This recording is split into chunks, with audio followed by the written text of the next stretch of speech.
Hello दोस्तों, मेरा नाम है संतोष। स्टार क्लासेस जयपुर में आपका स्वागत है। दोस्तों, आज हम नया टॉपिक पढ़ने वाले हैं, उसका नाम है पाइप टंकी।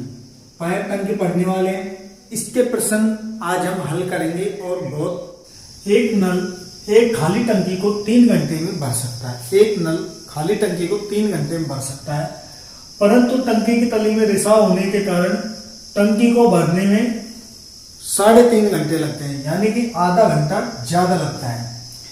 तो भरी टंकी को यह रिसाव कितने समय में खाली कर देगा? रिसाव के कारण आधा घंटा ज्यादा लगा है, पहले 3 घंटे में भर रही थी, लेकिन अभी भर रही है 3.5 घंटे में। तो कह रहा है कि भरी टंकी को रिसाव कितने समय में खाली कर देगा। तो इस प्रकार हल करेंगे। देखो, सबसे पहले देखते हैं, जैसे 3 और ये है 3 सही 1/2, यानी कि 3 घंटा भरने में ले रहा है। रिसाव के कारण कितना समय ले रहा है? कितना समय ले रहा है? जैसे नल ए मान लो इसको, और ये नल है प्लस में रिसाव है, ये ले रहा है इतना घंटा। अगर मैं इनका एलसीएम देखूं तो ये तो मान लो 3 का 3 ही है। अगर इसको भिन्न तोड़ेंगे हम तो 3 दूनी 6 और 1 7, यानी कि 7/2। अब ऐसी संख्या देखो जो इनका एलसीएम आ जाए। तो देखो 3 और 7, इन दोनों को देख लो। 3 और 7 का एलसीएम देख लो कितना आता है? 21 आता है। 3 और 7 का एलसीएम आता है 21, ठीक है। अब देखो 3 का ये तो चल जाएगा, 7 3 21, यानी कि 7 बार पूरा। इसकी तो क्षमता आ जाएगी, ये क्षमता और ये समय। और इसको मान लिया मैंने क्या? इसको मान लिया कार्य, ये कार्य मान लिया। अब 7 का इसमें देखो, अगर मैं 21 में 7/2 का अगर भाग देता हूं, 21 में अगर 7/2 का भाग देता हूं तो किस प्रकार दूंगा? 21 ये 7 का भाग दूंगा, जो बटे की संख्या ये ऊपर चली जाएगी, ये यहां जाएगी, ठीक है, ये यहां जाएगी, तो ये गुणा 2, ये तो यहां जाएगा, ये 7 से ये कट जाएगा 3 बार, और 3 6 या 3 दूनी 6, यानी कि 6 क्षमता आ जाएगी। किसकी आ जाएगी 6 क्षमता? इसकी आ जाएगी, नल और रिसाव की। नल और रिसाव की क्षमता आ जाएगी ये 6, ठीक है। अब कहने का मतलब ये है कि हम क्या करेंगे? रिसाव की क्षमता देखेंगे, कैसे निकालेंगे। देखो, वही समय, कार्य, ठीक है, कार्य और क्षमता, समय, कार्य, क्षमता। ये है 3 घंटे नल, और ये है नल प्लस छेद लिख सकता हूं मैं, ठीक है, छेद या रिसाव, किसी को समझ नहीं आएगा, रिसाव है। तो ये रिसाव कितना है? ये इसको लिख देता हूं मैं डायरेक्ट, भिन्न तोड़ ली तो ये आ जाएगा 7/2। इनका अगर एलसीएम लेते तो ये कितना आ जाएगा? 21, ये समझा ही दिया मैंने, ठीक है। ये 21 एलसीएम ले लिया, 3 का भाग दिया, ये 7 क्षमता आ गई। इसका इसमें 7 से ये कट गया 3 बार, और 3 से ये 2 गुना हो गया, कितना? 6 क्षमता आ गई इसकी। अब कह रहे हैं कि ये अगर रिसाव की बात करें तो ये कितने समय में खाली कर देगा। तो रिसाव की बात कर रहे हैं तो ये देखो, नल प्लस रिसाव, ठीक है। इन दोनों में से मैं इसको घटा दूं, इसको घटा दूं, किसको? नल को। तो ये नल से नल कट जाएगा, तो क्या बचेगा? रिसाव बचा।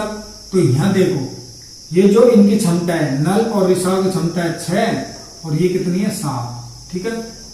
ये 7 है, तो ये बचा माइनस का 1, ठीक है, माइनस का 1 बचा। तो कह रहा है कि रिसाव कितना समय लेगा? रिसाव कितना समय लेगा खाली करने में रिसाव कितना समय लेगा? तो देखो, कुल कार्य की नीचे एक क्षमता, ये क्षमता है किसकी? क्षमता किसकी है? रिसाव की। रिसाव की क्षमता आ गई है, ठीक है। तो 1 का भाग इसमें देंगे तो ये कितनी बार चला जाएगा? 1 बार, ठीक है। माइनस का मतलब समझ रहे हो आप, माइनस का मतलब ये मत समझ रहे माइनस का 21 है, नहीं, इसका मतलब है कि ये खाली हो रही है, ये खाली हो रही है टंकी, ठीक है। 21 घंटे में रिसाव इसको क्या कर देगा, खाली कर देगा। 21 घंटे में, 21 घंटे में रिसाव इसको खाली कर देगा। बात समझ आई? देखो दोबारा समझो। एक नल एक खाली टंकी को 3 घंटे में भरता है, परंतु न टंकी की तली में छेद होने के कारण या रिसाव होने के कारण टंकी को भरने में 3.5 घंटे लगते हैं, यानी कि आधा घंटा ज्यादा लग रहा है। तो भरी टंकी के रिसाव कितने समय में खाली कर देगा? अब देखो, नल ए 3 घंटे में, नल प्लस रिसाव 3.5 घंटे का समय लेना है। तो देखना यह है कि 3.5 घंटे का इन दोनों का एलसीएम हमने ले लिया 3 और 7/2 का एलसीएम। ऐसी संख्या देखो ऊपर की संख्या का हमेशा भाग देते हैं, यानी कि 7 का भाग 21 में चला जाएगा, 3 का चला जाएगा। जब मैंने ये 7/2 का भाग दिया 21 में, तो ये 2 ऊपर चला गया और 7 3 21 और 3 × 2 ये 6 क्षमता आ गई, ठीक है। 6 क्षमता आ गई, ये समझा दिया। तो ये 6 क्षमता आ गई, इसका भाग इसमें चला गया, इसका इसमें चला गया, ठीक है। अब देखना ये है कि नल प्लस रिसाव, ठीक है। नल अगर रिसाव में से नल को घटा देंगे हम, जैसे नल को ये कट गया, बचा क्या, रिसाव बचा। रिसाव इसे कितने समय में खाली कर देगा? तो रिसाव की क्षमता आ गई कितनी, 1 क्षमता रिसाव की आ गई। कुल कार्य है कितना, 21 लीटर टंकी, मान लो 21 लीटर की टंकी है, 1 की क्षमता से खाली कर रहे हैं, तो 21 घंटे का समय लेगी, ठीक है। तो टंकी खाली कर देगी, खाली टंकी होगी 21 घंटे में खाली होगी टंकी।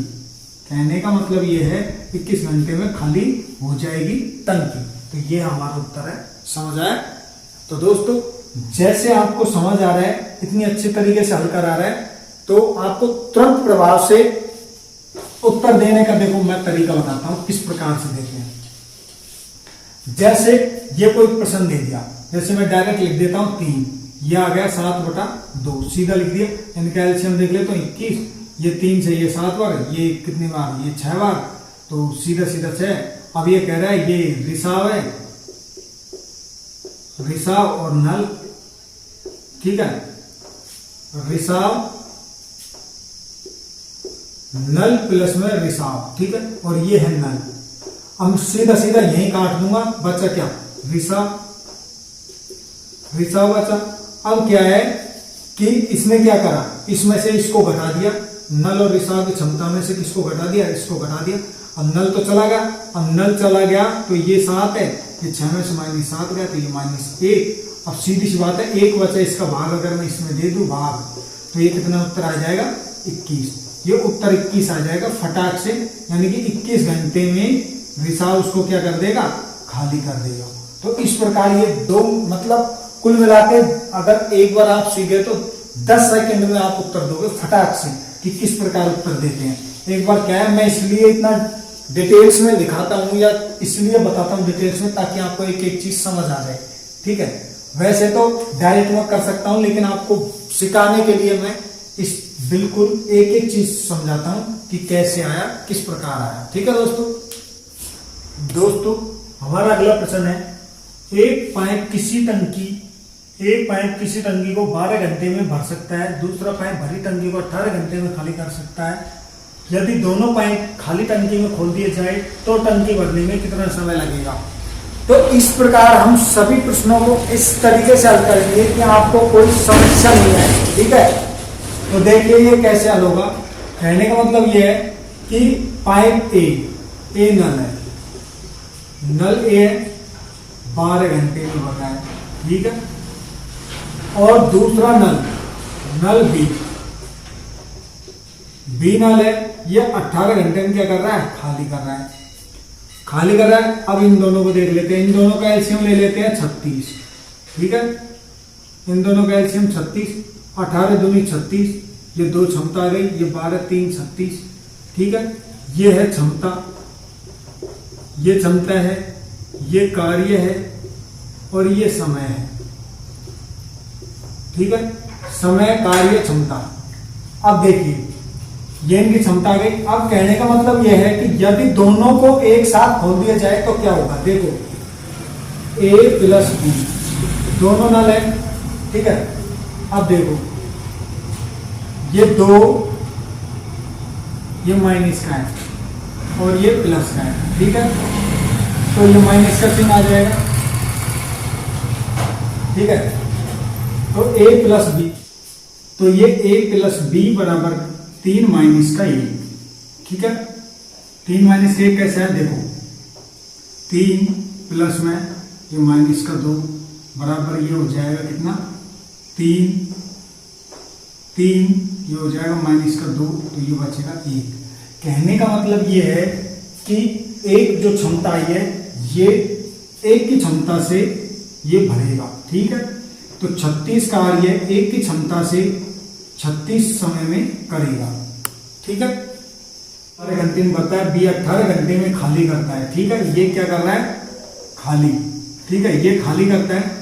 तो इनका एलसीएम आ जाएगा 36, A प्लस बी, ठीक है। A प्लस बी, यहाँ A प्लस बी की ये क्षमता जोड़ी तो ये आएगा प्लस का 1, क्योंकि ये प्लस माइनस से गुणा होगा तो ये माइनस आ जाएगा, ठीक है। तो ये आ जाएगा कुल कार्य है, ये है कुल कार्य, क्या है, ये है कुल कार्य। कुल कार्य कितना है, कुल कार्य, ये कुल कार्य है और ये है क्षमता, ये है क्षमता, ये क्षमता है। एक की स्पीड से ये 36 घंटे में टंकी भरेगी। कब भरेगी, जब दोनों नल एक साथ खोले जाए किसी टंकी में, ठीक है। तो आपको ये समझ आ गया होगा। तो अगला प्रश्न देखते हैं दोस्तों। हमारा अगला प्रश्न है कि A, B एक टंकी को क्रम से 6 घंटे तथा 4 घंटे में भर सकते हैं। यदि वे बारी बारी से एक एक घंटा कार्य करें, तो पहले A को खोला जाए तो टंकी भरने में कितना समय लगेगा। तो देखिए नल A, नल B, ठीक है। नल A 6 घंटे में भरता है और नल B 4 घंटे में भरता है, ये H हावर्स, ठीक है, ठीक है। कितने घंटे में भरता है, ये है समय, कार्य और क्षमता, ठीक है। इसको बोलते हैं स्पीड,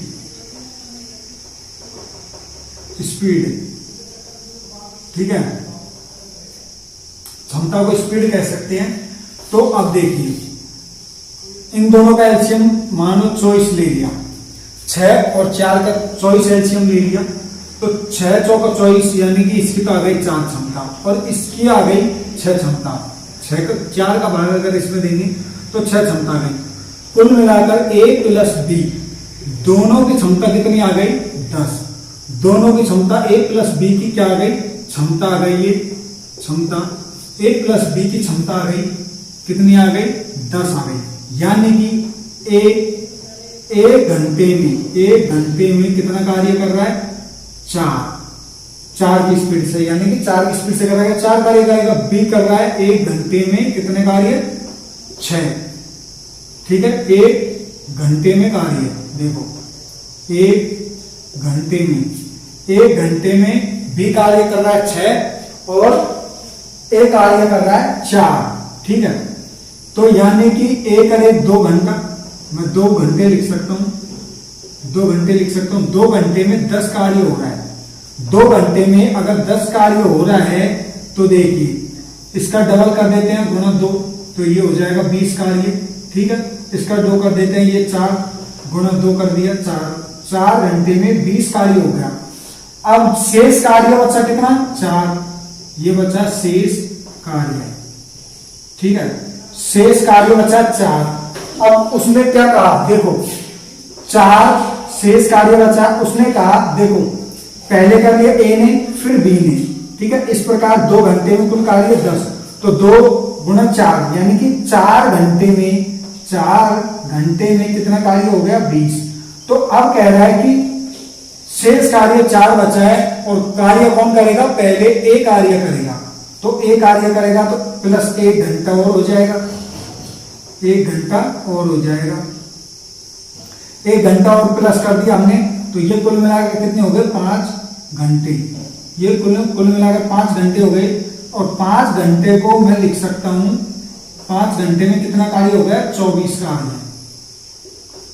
24 कार्य हो गया 5 घंटे में। कुल मिलाकर जो कार्य करने में जो समय लगा है 5 घंटे में 24 कार्य पूरा कंप्लीट कर दिया। ठीक है, बारी बारी से काम किया है। ठीक है, पहले ए आया फिर बी आया, पहले ए आया फिर बी आया। यानी कि मैं कह सकता हूं, देखो इधर समझाता हूं, पहले घंटे में ए आया 4 कार्य किया, दूसरे घंटे में कौन आया? बी आया 6 कार्य कर दिया, फिर ए आया फिर 4 कार्य कर दिया, फिर बी आया फिर कितना कार्य? ये तीसरा घंटा, ये चौथे घंटे में ये 6 कार्य कर दिया, फिर 5वें घंटे में फिर कौन आया? ए आया, फिर इसने कर दिया 4 कार्य। यानी कि ए आया फिर बी आया, फिर ए आया फिर बी आया, फिर ए आया। ठीक है, ए आया फिर बी आया, फिर ए फिर बी फिर ए। तो कुल मिलाकर कार्य ये कितना हो गए? 10, ये कितने हो गए? 10, और ये कितना हो गया? 4। यानी कि टोटल कार्य कितना हो गया? 24। और घंटे कितने हुए? 5 घंटे। कितने हुए? 5। तो मैं कह सकता हूं कि 5 घंटे में 24 कार्य कर दिया किसने? ए और बी ने बारी बारी से मिलकर। ठीक है।